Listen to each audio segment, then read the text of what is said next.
لا حول ولا قوة إلا بالله العلي العظيم. أعوذ بالله السميع العليم من الشيطان الرجيم. بسم الله الرحمن الرحيم.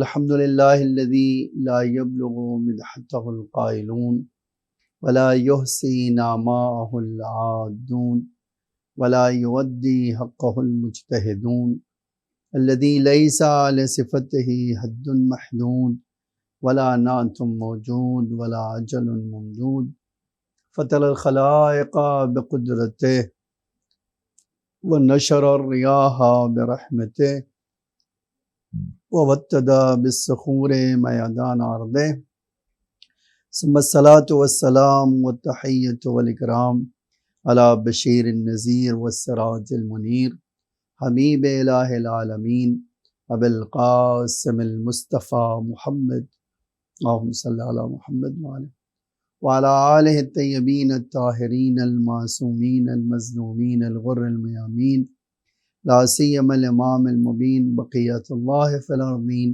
الحجة الثاني عشر الإمام المهدي المنتظر صلوات الله وسلامه عليه. أما بعد فقد قال الله تعالى في محكم كتابه المجيد وفرقانه الحميد وقوله الحق. بسم اللہ الرحمن الرحیم. ہماری گفتگو ہو رہی تھی سورہ محمد کے بارے میں، اور ہم اس آیت تک پہنچ گئے تھے، سورہ محمد کی 22ویں اور 23ویں آیت.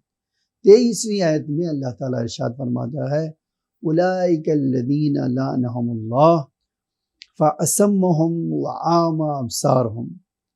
یہ وہ لوگ ہیں جن کو اللہ نے اپنی رحمت سے دور کر دیا ہے، اور ان کے کانوں کو بہرا اور ان کی آنکھوں کو بھی اندھا کر دیا ہے. امام صادق علیہ السلام سے جب اس آیت کی تفسیر کے بارے میں پوچھا گیا تو امام نے فرمایا کہ اللہ تعالیٰ نے ان پر لعنت کر دی، جس کی بنا پر ان کے کان جو ہے بہرے ہو گئے، اور جو ہے وہ کسی چیز کو درک کرنے اور سمجھنے سے دور ہو گئے، اور ان کا وہ سن نہیں سکتے تھے. خوب. اور اسی طرح جو ہے وہ اپنی آنکھوں کو ولی خدا کو دیکھنے کی طاقت کھو چکے تھے. خوب. اسی طرح ایک دوسری حدیث میں ہے امام صادق کی کہ یہ وحی سننے سے ان کی آنکھیں، وحی دیکھنے سے ان کی آنکھیں اندھی ہو چکی ہے، ان کے کان بہرے ہو چکے ہیں. خوب. یہ ایک بات تھی. اور ایک اور حدیث اسی سلسلے کی آپ کے سامنے عرض کرتا ہوں. امام صادق علیہ السلام سے یہ حدیث ہے کہ امام علیہ السلام نے فرمایا ہمارے شیعوں کے لیے 4 آنکھیں ہیں. 2 آنکھیں جو ہے سر میں ہیں، اور 2 آنکھیں ان کے دل میں ہیں. اور تمام مومنین ہمارے شیعہ اسی طرح ہے، لیکن خداوند عالم نے تمہاری آنکھوں کو کھول کے رکھا ہے اور تمہارے دشمنوں کی آنکھوں کو بند رکھا ہے. یہ جو ہے اس آیت کا ظاہری معنی ہوگا اور ظاہری ترجمہ ہوگا. اور اب آپ کے سامنے چند پیغام نقل کرتا ہوں. آپ دیکھیں جن کے وجود میں بیماری ہے اور جن کے ایمان سست ہیں، اگر وہ جہاد سے منہ موڑتے بھی ہیں تو یہ ان سے یہ امید نہیں تھی، یہ انتظار نہیں تھا کہ وہ زمین پہ فساد کریں گے اور اپنے رشتہ داروں سے تعلقات کو توڑ لیں گے، اور یہ جو ہے ان لوگوں کی طرح ہو جائیں گے جن کو خداوند عالم نے، جنہیں اللہ تعالیٰ نے اپنی رحمت سے دور کر دیا ہے، ان کے کان اور ان کی آنکھوں کو بہرا اور اندھا کر دیا ہے.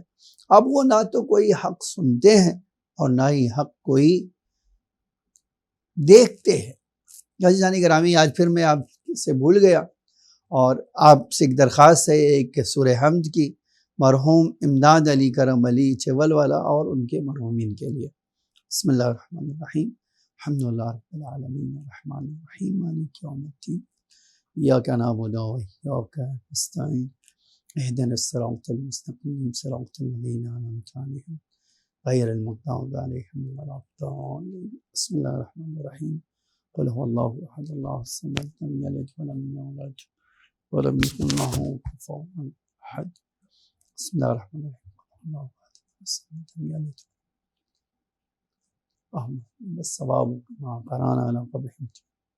تو ہم یہ نقطے کی طرف اشارہ کر رہے تھے کہ جب خداوند عالم بندوں کی نافرمانی پر ناراض ہوتا ہے تو ان کو اپنی رحمت سے دور کر دیتا ہے اور ان کے دیکھنے اور سننے کی حق کی طاقت چھین لیتا ہے۔ اب میں نے کہا کہ یہ دو طرح سے معنی انہوں نے کیا تھا۔ ایک معنی یہ کیا تھا کہ وہ منہ موڑ لیتے ہیں اور اللہ کی معصیت میں جڑ جاتے ہیں، قطع رحم میں جڑ جاتے ہیں۔ اور دوسری آیت جو ہے یہ جو ہے اسی کے بارے میں کہا تھا کہ دوسرا معنی صحیح نہیں ہے، پہلا معنی ہی صحیح ہے، اور اس کے بارے میں تفصیل آپ کے سامنے ہم ذکر کر چکے ہیں۔ خوب، اب آتے ہیں اگلی آیت کے بارے میں، جاتے ہیں اور گفتگو کرتے ہیں۔ افلا یتدبرون القرآن ام علی قلوب اقفالها۔ اللہ کہتا ہے کیا قرآن میں تم غور نہیں کرتے، دقت نہیں کرتے، عقل استعمال نہیں کرتے، فکر نہیں کرتے، یا تمہارے دلوں پر تالا لگ گیا ہے، تمہارے دلوں پر قفل لگ گیا ہے؟ اسی آپ یہ آیت جو پچھلی آیتوں سے جڑی ہوئی ہے، یہ آیت کہتی ہے قرآن میں جو غور نہیں کرتے اس کے پیچھے راز یہ ہے کہ وہ حقائق کے تعلق سے اندھے اور بہرے ہیں، اور اللہ نے جو لعنت ان پر کی ہے اس کا نتیجہ یہ ہے کہ قرآن کی باتیں ان کی سمجھ سے دور ہے۔ اب سورہ صاد کی 29 نمبر کی آیت بھی اسی طرح کی ہے، جس میں اللہ ارشاد فرماتا ہے کتاب انزلناہ الیک مبارک، تمہارے پاس خدا کی طرف سے ایک مبارک کتاب نازل ہوئی لیدبروا آیاتہ، تاکہ تم اس کی آیتوں پر غور فکر کرو، اس کی آیتوں کو سوچو، دقت کرو۔ وَلِيَتَذَكَّرَ أُولُو الْأَلْبَابِ، اور اس کی آیتوں پہ اگر تم غور کرو گے تو یقین جانو تمہارے پاس اگر عقل ہے، تم صاحبان عقل ہو، تو یقیناً اس سے تم سیکھو گے، تم ان سے نصیحت حاصل کرو گے۔ آج ایک قرآن کا ہمیشہ سے اپنے ماننے والوں کے لیے گلہ ہے اور شکایت ہے کہ ہم آئے تھے شفا پہنچانے کے لیے، آئے تھے ہدایت کرنے کے لیے، آئے تھے باریک سی باریک مطالب کو بہرانے کے لیے، لیکن مجھے کیا قرار دیا گیا؟ طاق کی زینت قرار دے دیا گیا۔ مجھ میں غور کرنے سے، ہدایت لینے سے، شفا لینے سے اپنے آپ کو محروم کر دیا اور ظاہری آیت پر ہی ٹکے رہے۔ چند پیغام اس آیت میں ہے، وہ آپ کے سامنے سناتا ہوں۔ آپ دیکھیے، قرآن خالی تلاوت اور تجوید، خالی اچھی طرح سے پڑھنے کی کتاب نہیں ہے، بلکہ فکر اور تدبر کی کتاب ہے۔ اور یقینی بات ہے، تلاوت کہنے کا جو اتنی تاکید بار بار کی سفارش کی گئی اماموں کی طرف سے، اس کے پیچھے راز ہی یہ ہے کہ جب پڑھے گا تو انسان غور کرے گا، جب پڑھے گا ہی نہیں تو غور کرنے کا سبب کہاں سے پیدا ہوتا ہے؟ اسی لیے یہ جو قرآن کہہ رہا فَلَا يَتَدَبَّرُونَ الْقُرْآنَ، کیا تم قرآن میں غور فکر نہیں کرتے، قرآن میں دقت نہیں کرتے، قرآن کی آیتوں کو نہیں سمجھتے ہو؟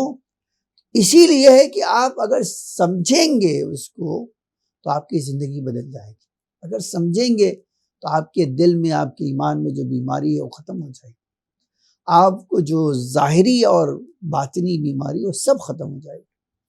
دوسری، کوئی ایک انسان نہیں ہے جس کے لیے اللہ نے قرآن میں تدبر کرنے کو نہیں کہا، اور ہر ایک چیز سے کہا ہے، کسی خاص گروہ سے مخصوص نہیں ہے کہ علماء کا کام ہے سوچے، ہمارا کام تھوڑی ہے سوچنا، نہیں، پڑھا لکھا ہر جاہل ہر آدمی کو اللہ قرآن میں دعوت دے رہا ہے، آؤ اس کی آیتوں پہ غور کرو، اس کی آیتوں کو سنو، اس کی آیتوں کو سمجھنے کی کوشش کرو۔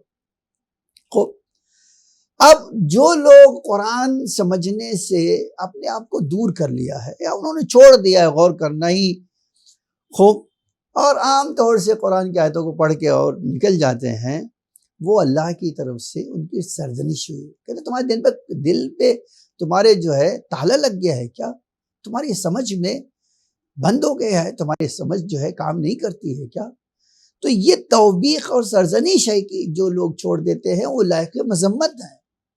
اسی لیے ہمیں ضروری ہے کہ قرآن کی ایک ایک آیتوں کو پڑھیں تو ہم دیکھیں کہ اللہ ہم سے کہنا کیا چاہتا ہے، اللہ کس مقصد تک ہمیں پہنچانا چاہتا ہے۔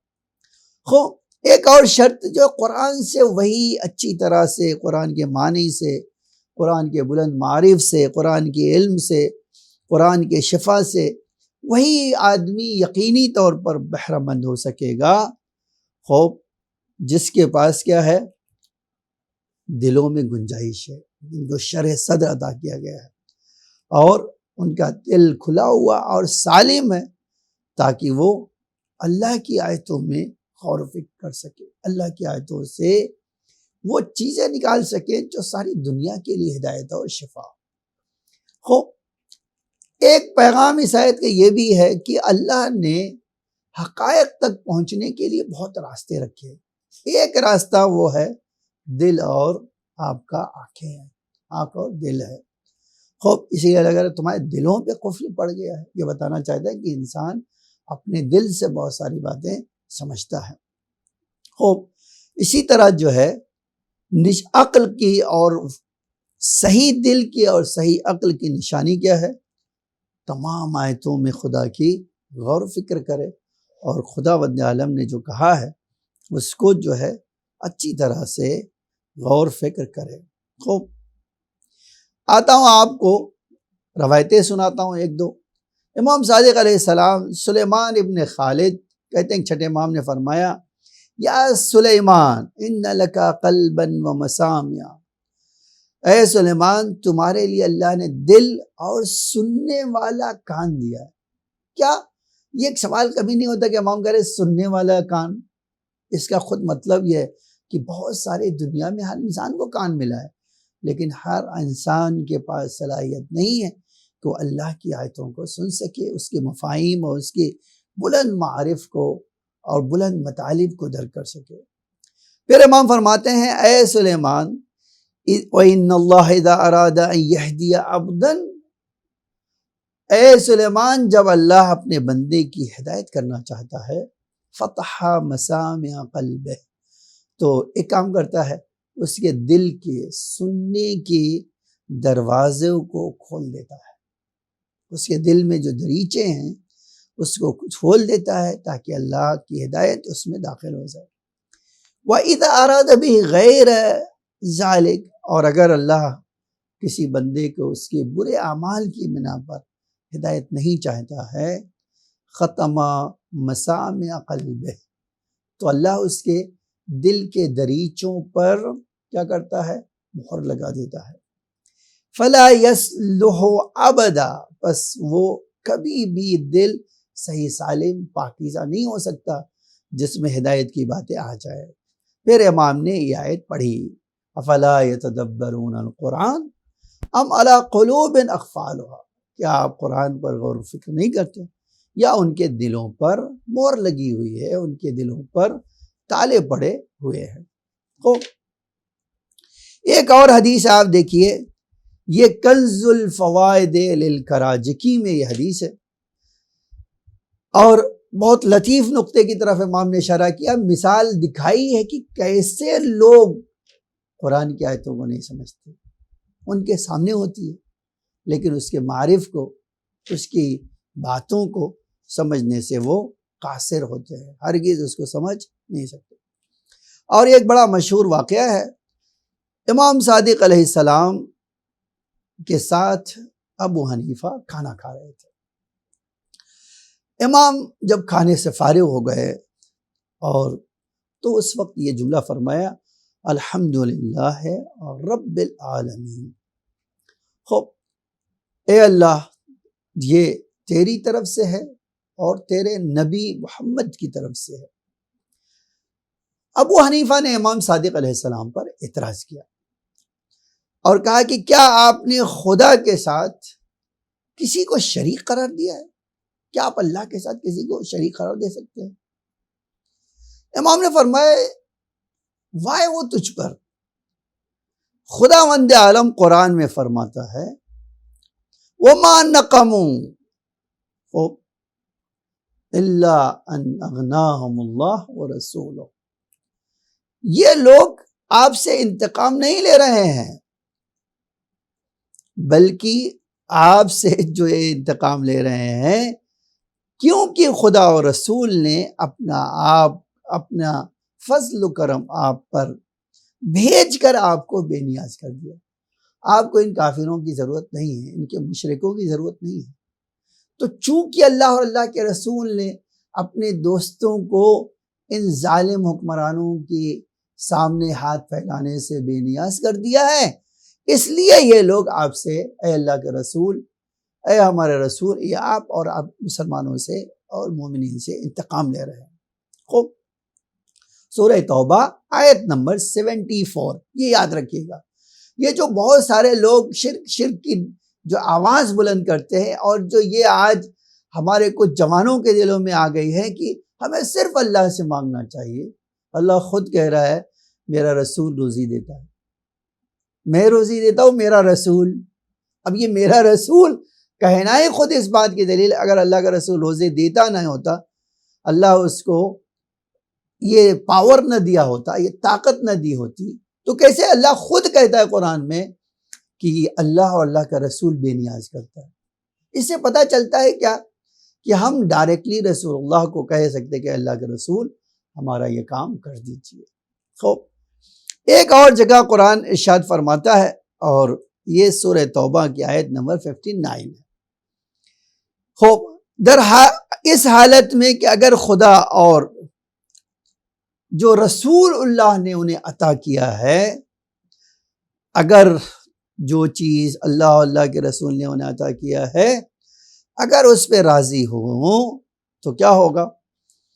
اللہ کہتا ہے کہ آپ کہہ دیجئے اللہ ہمارے لیے کافی ہے، اور عنقریب خدا اور اس کا رسول ہمیں اپنی ذات سے بے شمار عطا کریں گے، بے فنا ہمارے لیے فضل کریں گے، اور ہم صرف اس کی خوشنودی کے لیے اس سے طلب کر رہے ہیں، اور یہی ان کے لیے بہتر بھی ہے۔ یہ سورہ توبہ کی آیت نمبر 59 ہے۔ یہ دو آیتیں امام علیہ السلام نے ابو حنیفہ کے سامنے پڑھا، اور جب امام نے پڑھا اور کہا تم کہہ رہے ہو کہ میں نے یہ کہا کہ الحمدللہ رب العالمین بکا و بے محمد و یا بے رسولک، تو آپ کو شرک کہہ رہے ہیں آپ؟ تو ابو حنیفہ کہتے ہیں خدا کی قسم آج تک قرآن میں مجھے ایسا لگتا ہے کہ نہ تو یہ آیتیں میں نے پڑھی تھی اور نہ ہی سنی تھی۔ اب امام نے ایک حقیقت کی طرف اشارہ کیا، وہ بڑی عجب حقیقت ہے قرآن کی۔ امام نے فرمایا خوب میں نے پڑھا بھی ہے اور سنا بھی ہے، لیکن خداوند عالم تیرے اور تیرے جیسے لوگوں کے بارے میں یہ آیت قرآن میں نازل کی ہے۔ افلا یتدبرون القرآن ام علی قلوب اقفالها، کیا قرآن پہ غور نہیں کرتے، یا تمہارے دلوں پر اللہ نے مہر لگا دی ہے۔ خوب، ایک اور حدیث سناتا اور اسی پر میں دوسری آیت پہ چلا جاتا ہوں۔ خوب، اور وہ آیت ہے، حدیث یہ ہے کہ رسول اکرم صلی اللہ علیہ وسلم فرماتے ہیں قال رسول اللہ یبن مسعود، اے مسعود کے بیٹے، سیاتی من بعدی اقوام، میرے آئندہ جو ہے مستقبل میں ایسی قومیں آئیں گی یاکلون طیب الطعام والوانها، وہ طرح طرح کے رنگ برنگے کھانے تو کھائیں گے، لیکن یا ابن مسعود مثلہم مثل الدفل زہرتها حسن وطعمها مر۔ امام نے پیغمبر نے فرمایا اے مسعود کے بیٹے، ان کی مثال اس ہے خرزہرہ کی طرح ہے۔ خرزہرہ جو ہے یہ کیا ہے؟ ایک خوبصورت درخت ہے، لیکن بہت خوبصورت پتیاں ہیں، سب کچھ ہے، اس کا رنگ بہت خوبصورت ہے، لیکن جب آپ وہ پھل کھانے جائیں گے تو نہایت ہی کڑوا ہے۔ پیغمبر کہتے ہیں اے مسعود کے بیٹے، اے ابن مسعود، اے مسعود کے بیٹے، تم آخری زمانے میں مسلمانوں کو بھی ایسے ہی دیکھو گے، ان کی باتیں تو بڑی میٹھی میٹھی ہیں، لیکن ان کے اعمال ایسی بیماری کا شکار ہیں جن کا کوئی علاج نہیں ہو سکتا ہے، وہ لا علاج بیماری میں مبتلا ہو گئے ہیں۔ خوب آپ اندازہ کریں اللہ کا رسول کس درد سے گزر رہا تھا مسلمانوں کے تعلق سے کہ یہ مسلمان اتنے خراب ہوں گے کہ صرف ظاہر ان کا مسلمان رہ جائے گا، ان کے باطن میں کہیں دور دور تک اسلام پایا ہی نہیں جائے گا۔ یہ آپ کے سامنے میں نے آیت، ایک حدیث اور اب آئیے بات دیکھیے، وہ بھی جناب زہرا سے ہے، تو میں چاہتا ہوں بی بی کا نام آئے اور میں اور آپ یوں ہی گزر جائیں، تو یہ ٹھیک نہیں ہے۔ اسی لیے بی بی سے عبداللہ ابن حسن اور انہوں نے اپنے آباء و اجداد سے نقل کیا ہے کہ جب پیغمبر کے بعد انصار اور مہاجر خوب ایک طرف ہو گئے اور اہل بیت تنہا ہو گئے، تو فاطمہ بی بی زہرا سلام اللہ علیہا کو فدق ہڑپ لیا، غصب کر لیا اور فدق کے خود مالک بن بیٹھے۔ جب بی بی کو یہ خبر جو ہے پہنچی تو بی بی نے حجاب کیا، چادر اوڑھی اور مکنا پہنا، اور بی بی جو ہے مسجد میں آئی، اور وہ کلام میں نہیں سنا چاہتا ہوں، خالی میں جواب سنانا چاہتا ہوں۔ خلیفہ اول نے بی بی کی بات سن کر جو جواب دیا وہ سنانا چاہتا ہوں۔ انہوں نے، خلیفہ نے کہا کہ آپ تمام سخنان خدا و رسول کہتے آپ اللہ کی اور اللہ کے رسول کی سب باتیں سچ ہیں اور حق ہیں، اور اے پیغمبر کی بیٹی آپ بھی سچ کہہ رہی ہیں، آپ حق کہہ رہی ہیں، آپ علم کا خزانہ اور ہدایت کا مرکز، ہدایت اور رحمت کا مرکز ہیں، آپ دین کی بنیاد اور پلر ہے، اور اللہ کی طرف سے حجت الہی ہیں۔ میں آپ کی بات کو ہرگز انکار نہیں کروں گا، اور نہ ہی میں آپ کی کلام کو کوئی انکاری ہوں، اور میں کوئی دشمنی اور ظلم اور مقابلے کے بغیر آپ سے یہ کہنا چاہتا ہوں کہ جو کچھ میں نے کیا ہے وہ یہ تمام مسلمان جو یہاں حاضر ہیں ان سے مشورہ کر کے اور ان کے نظریے کے مطابق کیا ہے، خوب، اور یہ سارے لوگ اس بات کے لیے گواہ ہیں۔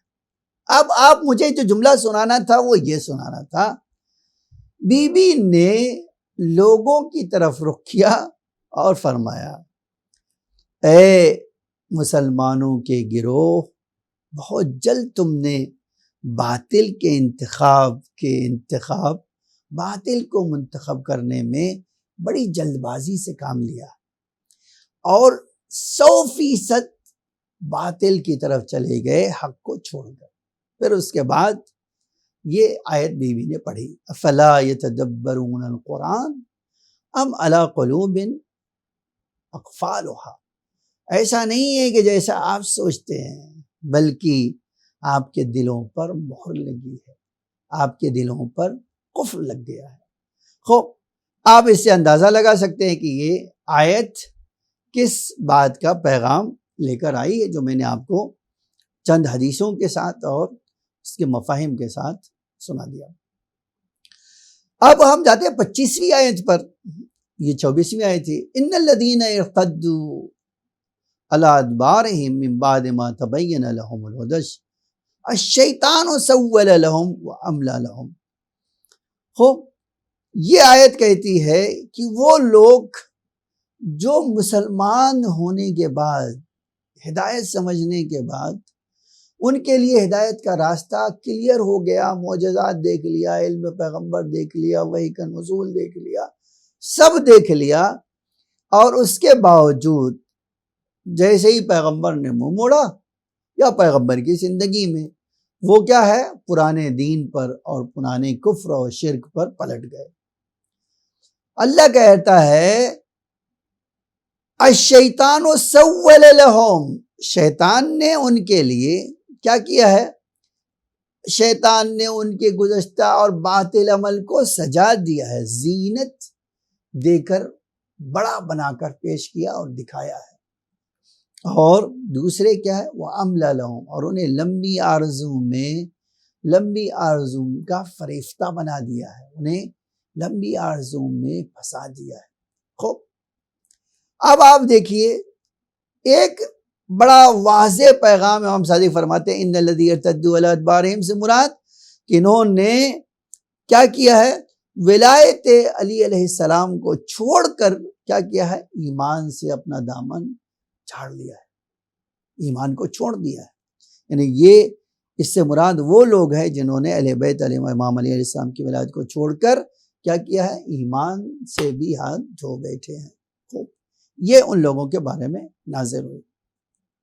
ایک حدیث سناتا ہوں اور پھر آتا ہوں اس کے مفہوم کے بارے میں بات کرتا ہوں کہ پیغمبر اکرم صلی اللہ علیہ وسلم امیر المومنین نقل کرتے پیغمبر سے کہ پیغمبر نے فرمایا کہ میرے اصحاب میں سے بڑے بڑے رتبے والے، بڑی بڑی کرسی والے، بڑی بڑی پگڑی والے، بڑے بڑے نامچین لوگ، خوب کیا ہوگا، جو میرے نزدیک بڑے رتبے کے حامل تھے، میں جن کو بہت بڑا سمجھتا تھا، آئیں گے وہ اور پلِ صراط سے گزرنا چاہیں گے۔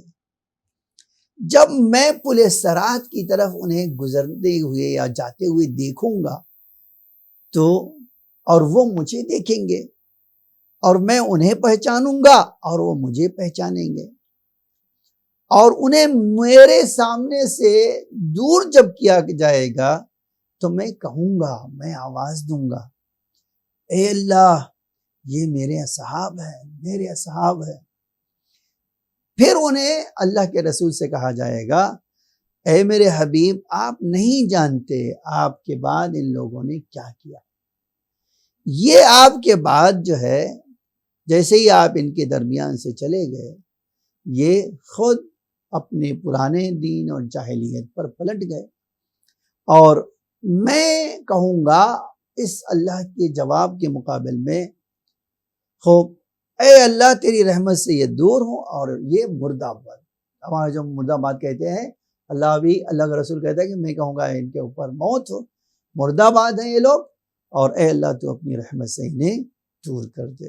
خوب، ایک اور وصیت کرتے ہوئے علی علیہ السلام نے کمیل سے فرمایا، اے کمیل اللہ کی اس آیت کو یاد کر لو، الشیطان سول لہم وعمل لہم، شیطان نے انہیں دھوکہ دیا ہے اور یقین جانو صرف اللہ نے انہیں مہلت دی ہے۔ ایک اور یہ حدیث سنانا ضروری، بخاری میں ہے یہ حدیث کہ رسول اللہ صلی اللہ علیہ وسلم کہتے قال بیننا قائم علی الحوض، جب میں حوض کوثر پر کھڑا ہوں گا، اور اذا زمرتن میں حوض کوثر پہ کھڑا ہوں گا، ایک گروہ آئے گا، حتی اذا عرفتہم، اور جب میں انہیں پہچان لوں گا، خرج رجل من بینی و بینہم، تو ہم میں سے ایک آدمی کیا ہے، کہتے کہ اللہ کا رسول کہ میں کھڑا رہوں گا اور وہ مجھے پہچانیں گے، میرے اور ان کے درمیان ایک آدمی آ جائے گا، فقال لهم ہلم، اور ان سے کہوں گا جلدی آؤ، تو وہ کہے گا جلدی آؤ، تو میں کہوں گا کہ کہاں لے جا رہے ہیں آپ ان لوگوں کو؟ تو وہ جواب دے گا، آپ یہ روایت کا جملہ پڑھ سنیے، فقال لهم ہلم قلت الی عین، ان کو کہاں لے جا رہے ہو؟ قال الی النار، وہ جواب دے گا میں انہیں جہنم میں لے جا رہا ہوں۔ واللہ، فقلت وما شانہم، میں حیرت سے کہوں گا کیوں انہیں جہنم کی طرف لے جا رہے ہو؟ قال انہم قد ارتدوا علی ادبارہم القہقری، اور جواب دے گا وہ کہ یہ لوگ آپ کے بعد پرانے جاہلیت اور پرانے مذہب کر پلٹ گئے تھے۔ پھر اللہ کے رسول کہتا ہے ثم اذا زمرۃ اخری، ایک اور گروہ آئے گا، حتی اذا عرفتہم، یہاں تک کہ جب میں انہیں پہچانوں گا، خرج رجل من بینی و بینہم، تو میرے اور ان کے درمیان ان لوگوں کے درمیان ایک آدمی آئے گا، فقال لہم ہلم، وہ آدمی بھی اس گروہ سے کہے گا آؤ چلو، فقلت الائن، میں پوچھوں گا انہیں کہاں لے جا رہے ہو؟ قال الی النار، جواب دے گا انہیں جہنم میں لے جا رہا ہوں۔ واللہ قلت ما شانہ، پیغمبر کہتے ہیں اللہ کی قسم میں ان سے کہوں گی آخر انہوں نے کیا کیا کہ تم جہنم کی طرف انہیں لے جا رہے ہو؟ قال انہم قد ارتدوا علی ادبارہم، جواب دے گا اے اللہ کے رسول یہ لوگ آپ کے بعد کفر کی طرف پلٹ گئے، جاہلیت کی طرف پلٹ گئے۔ فلا اراہ یخلص منہم الا مثل حمل النحل، پھر اللہ کا رسول یہ بڑا قیمتی جملہ فرماتا ہے، کہتے ہیں میں خدا کی قسم میں اس حالت میں ان میں سے کسی کو نجات پاتے نہیں دیکھوں گا مگر ان جانوروں کی تعداد کے مطابق جن کو مالک کے بغیر چھوڑ دیا گیا ہے، وہ جانور کی طرح جو جنگل میں بھٹک رہے ہیں۔ اب آپ اندازہ کیجیے، آج ہم سے کہا جاتا ہے کہ فلاں فلاں فلاں، آپ ان کیوں نہیں مانتے؟ کہ تو بھائی اللہ کا رسول شیعہ سنی دونوں کتاب میں کہہ کے گیا ہے کہ صحابہ میں ایسے گروہ ہیں، خالی یہ نہیں کہا کہ ایک دو ہیں، کہا ایسے گروہ ہیں، جو ایک گروہ آئے گا ان کو جہنم میں، دوسرا گروہ آئے گا جہنم میں۔ اللہ کا رسول کہتا میں ان کو پہچانتا ہوں، وہ مجھے پہچانتے ہیں، میں تو ان کو بڑا انسان سمجھتا تھا، بڑے مرتبہ والا سمجھتا تھا۔ آپ اندازہ کریں اللہ کا رسول یہ جانتا تھا پہلے سے کہ ان کا مرتبہ کیا ہے، لیکن اللہ کا رسول بتانا چاہتا تھا کہ میرے سامنے اتنا بڑا بننے کی کوشش کر رہے تھے، اور نتیجہ کیا ہے؟ نتیجہ ایسا بھیانک ہے۔ اللہ کی پناہ ہے کہ اللہ مجھے اور آپ کو حق سمجھنے اور حق پہ چلنے کی توفیق عطا فرمائے، اور ہمیشہ جب اس دنیا سے اٹھائے تو ایمان کے ساتھ اٹھائے۔ اب آ جاتا ہوں آپ کو ایک پیغام سناتا ہوں، ایک پیغام نہیں آپ دیکھیں بلکہ شیطان کی چال اور شیطان کے وسوسے کے بارے میں بات کرتا ہوں۔ سول لہم سے مراد یہ ہے کہ بہت خوبصورت، بہت خراب چیز کو بہت اچھا بنا دیتا ہے اور بالکل الٹا دکھاتا ہے۔ اگر بہت بھیانک، بہت بدتمیزی اور خرابی والی چیز ہے، اس کو کیا کرتا ہے؟ بہت خوبصورت اور زینت کے ساتھ پیش کرتا ہے۔ پھر اس کے بعد ایک اور جو ہے ان کے لیے کیا کرتا ہے؟ سول لہم، آسان بنا دیتا ہے، یعنی گمراہی کے راستے کو ان کے لیے بہت آسان بنا کر پیش کرتا ہے۔ املا لہم، یعنی اللہ ان کو مہلت دیتا ہے، اور دوسرا معنی مدد پہنچانے کے لیے بھی ہے، ان کو ان کے کاموں میں مدد بھی کرتا ہے۔ قرآن میں اگر آپ شیطانی وسوسے کو بلانا کرنا چاہیں تو کئی چیزیں شیطانی وسوسے کے لیے قرآن نے بتائی۔ مثلا ایک مثال، شیطان کیا کرتا ہے؟ یوسوس فی صدور الناس۔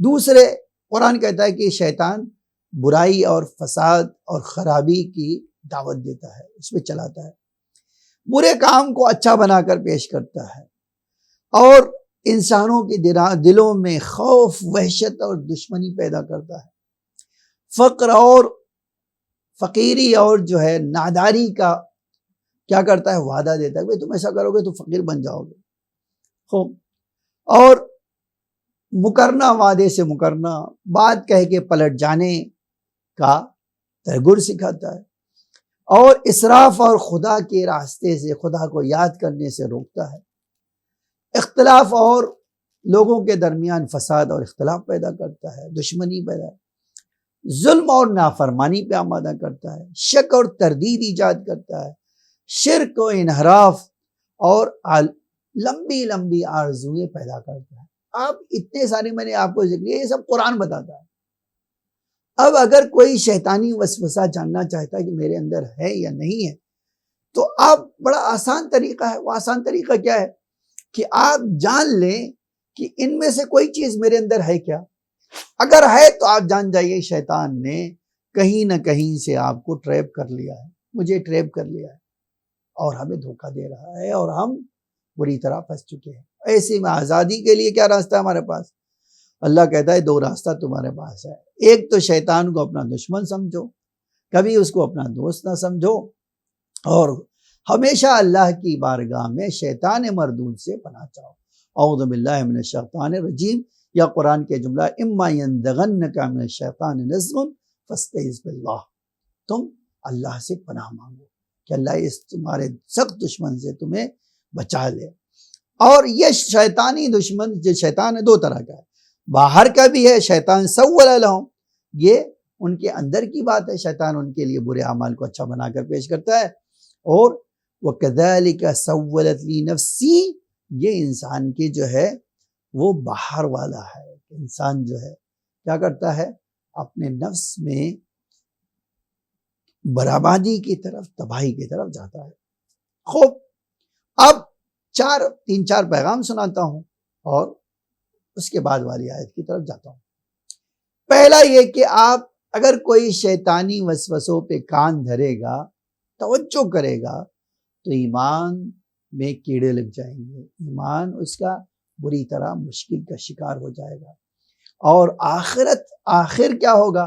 جب ایمان دھیرے دھیرے دھیرے گل جائے گا تو سوائے مرتد ہونے اور عاقبت کے خراب ہونے کی کوئی انسان کو نتیجہ نہیں ملے گا. خوب، اب ایک بات یاد رکھیے، جو کوئی حق واضح ہونے کے بعد حق سے پلٹ جاتا ہے، حق کو چھوڑ دیتا ہے، وہ کیا ہے؟ وہ قابل مذمت انسان ہے، سرزنش کے لائق ہے، توبیخ کے لائق ہے. خوب، تیسری چیز، اللہ ہمیشہ حق واضح اور روشن کرتا ہے اور یہ بھی بتاتا ہے کہ دیکھو حق سمجھنا تمہاری ذمہ داری ہے، حق تک ڈھونڈنا اور حق تک پہنچنا، حق کو دل سے لگائے رکھنا تمہارا مشن ہونا چاہیے. اور پھر چوتھا پیغام یہ ہے، اگر آپ شیطان مردود کے حربوں سے مقابلہ نہیں کریں گے، اس کے وسوسوں سے، اس کے جلووں سے، اس کی فریب کاریوں سے لڑیں گے نہیں، تو آپ جان لیجئے صرف آپ کا علم آپ کو فائدہ مند نہیں ہوگا، آپ کے لیے کام نہیں آئے گا. آپ کو لڑنا ہوگا، اگر کوئی لڑے گا نہیں تو کامیاب نہیں ہوگا. اور آخری جملہ، آخری پیغام اس آیت کا جو آپ کو سنانا چاہتا ہوں، آپ جان لیجئے کہ کسی بھی بری چیز کو اچھے سجا کر آپ تشت میں پیش کر دیں یا لمبی آرزو آپ کر لیں، یہ جان لیجئے لمبی آرزو مومن کا کام نہیں ہے، یہ شیطان کا ایک حربہ ہے. اور جو انسان اپنے برے کام کو اچھا بنا کر پیش کرے، وہ جان لیجئے شیطان صفت ہے، اس میں شیطان گھر کر گیا ہے، ورنہ اس طرح کی چیز وجود میں نہیں آتی تھی. اب اس طرح کی چیز وجود میں آنا خود اس بات کی دلیل ہے کہ شیطان نے انہیں کیا کر لیا ہے؟ ٹریپ کر لیا ہے اور انہیں بہکا دیا ہے. خوب، ہم آتے ہیں 26ویں آیت کے بارے میں اور گفتگو کرتے ہیں. ذَلِكَ بِأَنَّهُمْ قَالُوا لِلَّذِينَ كَرِهُوا مَا نَزَّلَ اللَّهُ سَنُطِيعُكُمْ فِي بَعْضِ الْأَمْرِ وَاللَّهُ يَعْلَمُ إِسْرَارَهُمْ. اللہ کہتا ہے کہ دیکھو، اب کچھ لوگ ہیں اے میرے حبیب آپ کے درمیان جو مرتد ہیں، جن کے دل بیمار ہیں، جو ظاہراً ایمان لائے ہیں لیکن ان کے دل میں حق اور ایمان داخل ہی نہیں ہو سکا ہے، پہنچ ہی نہیں سکا ہے. اب ایسے لوگوں کے پاس جو اللہ کے حکم کو ہضم نہیں کر پاتے، جو اللہ کے حکم سے راضی نہیں ہیں، جو اللہ کے حکم کو ناپسند کرتے ہیں، ایسے مرتد لوگ ان کے پاس جاتے ہیں اور ان سے کہتے گھبراؤ نہیں، ہم آپ کے ساتھ ہیں، آپ کی کچھ چیزوں میں آپ کی اطاعت کریں گے، آپ کو سپورٹ کریں گے. اب اللہ کیا کہہ رہا ہے؟ اے میرے حبیب، اللہ ان سب کے دلوں سے اور ان سارے منافقین سے، ان کی حالات سے بہت اچھی طرح واقف ہے۔ اللہ جانتا ہے کہ ان کے دلوں میں کیا گزر رہا ہے، یہ کیا کرتے پھرتے رہے، کیا کر پھر رہے ہیں، یہ سب اللہ تعالیٰ جانتا ہے۔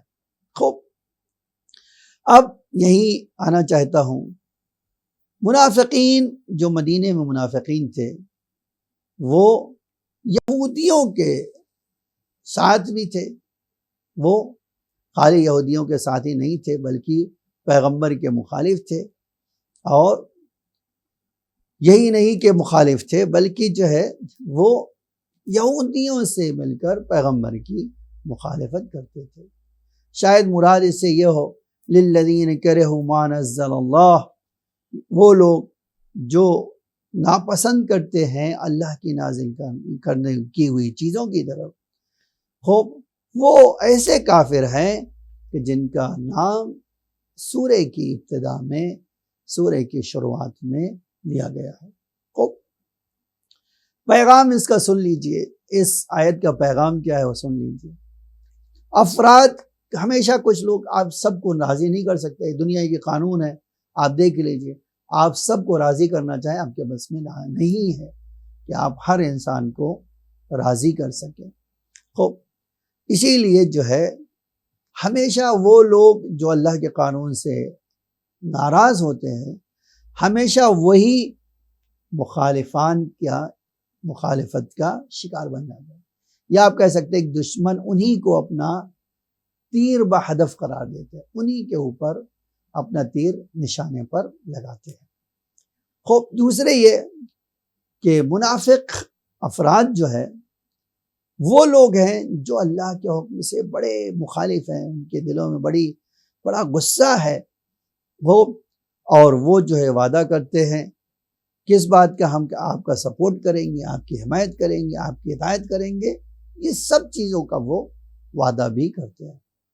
اور تیسرا یہ جملہ جو ہے، کفار جو ہے ہمیشہ دشمنان اسلام دشمنوں سے ہاتھ ملا لیتے ہیں، ہمیشہ یہ رہا ہے کہ آپ دیکھیں گے کہ دشمن اسلام اور کافر اور منافق کی پہچانی کیا ہے، وہ جیسے ہی ان کو موقع ملتا ہے وہ ہاتھ ملا لیتے ہیں۔ پھر مرتد ہونے کی ایک نشانی اللہ نے یہ بتایا ہے کہ وہ کافروں سے جا کر ہم نالا، ہم نوالا اور ہم پیالہ ہو جاتے ہیں، اور 100% اس کی طرف مڑ جاتے ہیں۔ پھر ایک اور نشانی جو ہے وہ کیا ہے، گمراہوں کی پیروی کی ایک نشانی کچھ چیزوں میں کیا ہے، سرزنش اور ان کی مذمت کرنا ہے۔ پانچواں نقطہ جو ہے، ہم اگر گمراہوں کی پیروی کریں گے کچھ کام میں بھی، تو بھی یہ پسندیدہ اللہ اور اللہ کے رسول کی نگاہوں میں نہیں ہے۔ خوب، ایک اور جملہ جو ہے، انسان کو مصلحتوں کے لیے، فائدے کی حفاظت کے لیے منافقانہ عمل نہیں کرنا چاہیے۔ یقین جانیں کچھ امور میں مومنین کے ساتھ ہونا، کچھ چیزوں میں کافروں کے ساتھ ہونا، یہ غلط ہے، یہ منافقوں کام ہے، اور یہ ہرگز جو ہے کسی سلیقے مند مومن کا کام نہیں ہے۔ پھر اس کے بعد یہ ہے، ساتواں یہ کہ منافقین عام طور سے قانون اور جو ہے معاہدے سے جو ہے کیا ہے، علناً راضی نہیں ہوتے ہیں، بلکہ کیا ہے، چھپ کر یہ کام کرتے ہیں اور مخفیانہ یہ کام کرتے ہیں۔ منافقین کو ہوش میں آ جانا چاہیے کہ اللہ تعالیٰ ان کے مخفی کاموں سے آگاہ ہے، اور ہر لمحہ ممکن ہے خداوند عالم انہیں ذلیل اور رسوا کر دے، اور کبھی بھی انہیں عزت عطا نہ کرے۔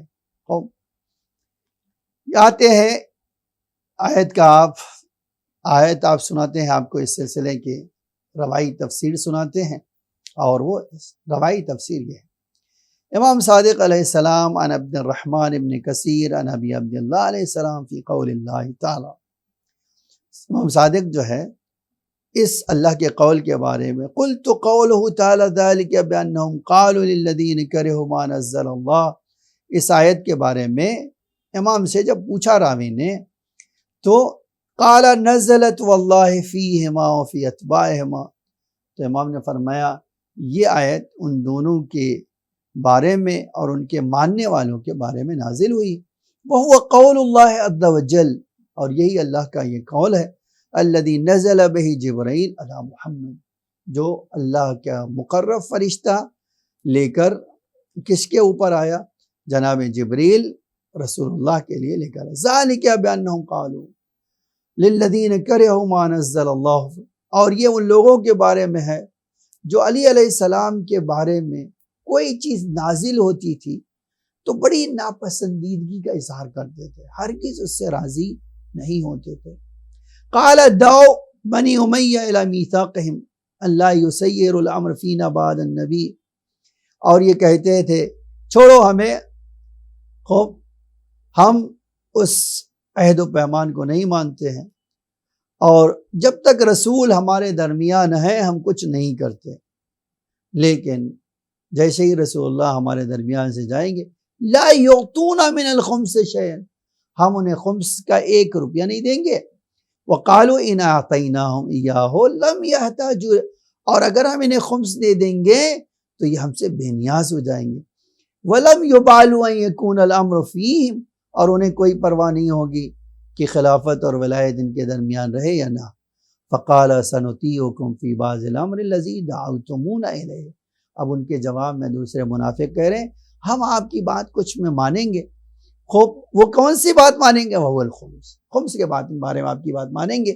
اللہ نطیعہم منہ شیئا، کہ ہم اہل بیت کو 1 روپے خمس کے نہیں دیں گے۔ وقولہ کرہوا ما نزل اللہ، اور اللہ نے جو یہ کہا ہے کرہوا ما نزل اللہ، والذی نزل اللہ ما افترض علی خلقہ، جو چیز اللہ نے نازل کیا ہے وہ کیا ہے؟ مخلوقات پر علی علیہ السلام کی ولایت بلا فصل ہے۔ وَكَانَ مَعَهُمْ ابو عبیدہ، اور امام صادق کے ساتھ جو ہے ابو عبیدہ تھے، وَكَانَ كَاتِبًا، اور وہ امام کی طرف سے خطوط لکھتے تھے۔ فَأَنزَلَ اللَّهُ، پھر اس وقت اللہ تعالیٰ نے یہ آیت نازل کی، پیغمبر کے زبانی پیغمبر کہہ رہے ہیں کہ یہ ام ابرموا امرا فإنا مبرمون ام یحسبون اللہ نسمع سرا، کیا یہ لوگ سوچتے ہیں کہ ہم ان کے اس راز سے مطلع نہیں ہیں، آگاہ نہیں ہیں، جانتے نہیں ہیں؟ اور کیا ان کے اوپر یہ آیت نازل نہیں ہوئی؟ ام یحسبون اللہ لا نسمع سرهم ونجواهم، کیا یہ گمان کرتے ہیں کہ ہم ان کے سرگوشیوں کو، ان کے راز سے واقف نہیں ہیں؟ خوب یہ تھی بات جو ہے۔ ہم ایک اور حدیث انشاءاللہ آپ کو اگلے جو ہے اس میں آپ کو سنائیں گے ایپیسوڈ میں، کہ واقعاً خداوند عالم نے جو آیت نازل کی تھی اور جو لوگوں نے رسول اللہ کے بعد کیا، اگر آج اس کی رعایت کیا ہوتا تو اسلام کا چہرہ ہی بدل جاتا تھا، اسلام کی حیثیت ہی بدل جاتی تھی۔ آج مسلمانوں کو وہ عزت اور سربلندی نصیب ہوتی تھی جس کا وہ آج تصور نہیں کر سکتے۔ اس امید کے ساتھ کہ یہی مسلمان ایک دن ہوش کے ناخن لیں گے اور اہل بیت کی قدر و منزلت کو پہچانیں گے، اور اللہ کی برکتیں پھر ان پہ جب نازل ہوگی تو انہیں احساس ہوگا کہ ہم نے اتنے سالوں اہل بیت کا دامن چھوڑ کر اس بھیانک غلطی کا ارتکاب کیا ہے۔ سوال آخر میں آپ کے سامنے لے لیتا ہوں، اور ہم نے سوال کیا کہ سوال یہ ہے کہ شیطان جو ہے جب کسی کو بہکاتا ہے تو آخر اس کا نتیجہ کیا ہوتا ہے؟ بہکا دیا، اعمال کو سجا کر پیش کر دیا، تو اس کا نتیجہ کیا ہوتا ہے؟ یہ جو ہے سوال ہے، جواب میں نے ابھی اسی آیتوں میں آپ کے سامنے عرض کیا ہے۔ وآخر دعوانا ان الحمد للہ رب العالمین۔